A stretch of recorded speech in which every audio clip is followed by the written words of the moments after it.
Hi all, അസ്സാം വലൈക്കും. അപ്പോൾ എല്ലാവർക്കും പുതിയൊരു വീഡിയോയിലേക്ക് സ്വാഗതം. അപ്പോൾ ഇന്നത്തെ വിശേഷം എന്ന് പറഞ്ഞാൽ നമ്മുടെ ഈ ഹാളിൽ കൊടുത്തിരിക്കുന്ന ഈ ഷീറ്റ് ഉണ്ടല്ലോ, ഇത് കാണുന്നില്ലേ?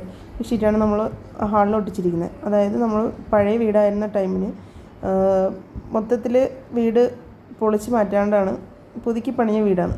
അപ്പോൾ നമുക്ക് അന്ന് ടൈല് ഓൾറെഡി ഇതിനകത്ത് കിടപ്പുണ്ടായിരുന്നു. അത് മാറ്റിയിട്ട് പുതിയ ടൈല് ഇടാനായിട്ടുള്ള അപ്പോഴത്തെ സാഹചര്യം പറ്റിയില്ല. അങ്ങനെ നമ്മൾ അതിൻ്റെ പുറത്തോട്ട് ഷീറ്റ് ഒട്ടിച്ചിരുന്നത്. അപ്പോൾ കുറച്ച് വർഷമായി, 5-6 വർഷമായി ഷീറ്റ് ഒട്ടിച്ചിട്ട്. അപ്പോൾ അതിലേക്ക് ഇങ്ങനെ സ്ക്രാച്ചും കാര്യങ്ങളൊക്കെ ആയത് പന്നലായപ്പോഴത്തേക്ക് നമ്മൾ വിചാരിച്ചിരുന്നത് അത് മാറ്റി ഒട്ടിക്കാം. അപ്പോൾ അതിൻ്റെ ഒരു ചെറിയൊരു വീഡിയോ ആണ് കേട്ടോ. വീഡിയോ ഇഷ്ടപ്പെടുകയാണെങ്കിൽ എല്ലാവരും ഒന്ന് കണ്ട് സപ്പോർട്ട് ചെയ്തേക്ക്. ഓക്കെ.